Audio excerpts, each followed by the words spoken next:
Që të besojmë, ose të themi shqiptarve, që dy persona të cilët s'kan lidhje fare me në pikpamja e formimit të teknologjisë, që ata pas kanë bërë herezin e madhe dhe pas kanë përgjuar ose janë futur, kanë hakeruar sistemin e prokurorisë së posaçme. Kjo nuk besohet.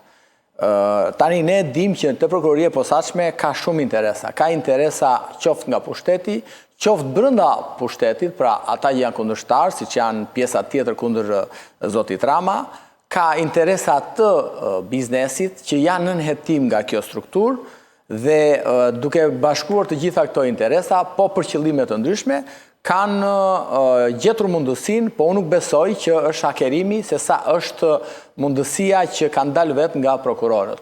Dhe pikërisht të tre prokurorë të cilët nuk shquhen për hetime politikanësh, për hetime biznesmenësh dhe kështu me radhë. Pra, janë tre prokurorë. Çfarë dim që kemi Behar Dibrën, Enkeleda Milonaj dhe Elda Kaçkini. E çfarë pas ka ndodhur? Nga hetimet që ka bërë vetë Spaku, pra autori i këtij veprimi është Arnold Roka, i cili kishte shpërndar materialet e marra te Zambak Gjonaj, ish zyrtar i burgut të Vlorës dhe më pas shokët e tij të njohur. Na dalin pastaj aty edhe Agim Ismaili dhe Dritan Palnikaj. Kaq di me emra deri tani. Agim Ismaili dihet që ka qenë drejtuesi i përgjithshëm i burgjeve, i akuse kështu me radhë, pra ka pas disa poste.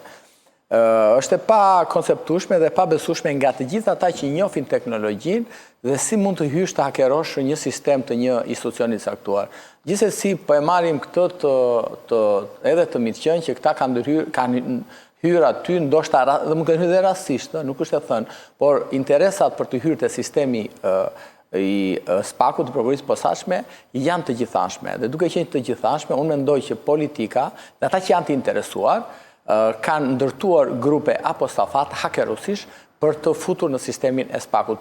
Duke ditur që në atë strukturë aty punojnë edhe persona të cilët merren me menaxhimin dhe mirëmbajtjen e sistemit të ndërtuar që menaxhon sistemin brenda Spakut. Pra, nuk janë prokurorët vetëm që merren me sistemin aty, me hetimin, por ata që merren me mirëmbajtjen e sistemit IT-s janë element mbështetës të cilët mundet të ketë dalë edhe nga ata, se të tërhysh te prokurorët e Spakut, pra te një zyrë, supozojmë tek kompjutrat e tyre, patjetër që ti duhet të jepet një informacion nga brenda.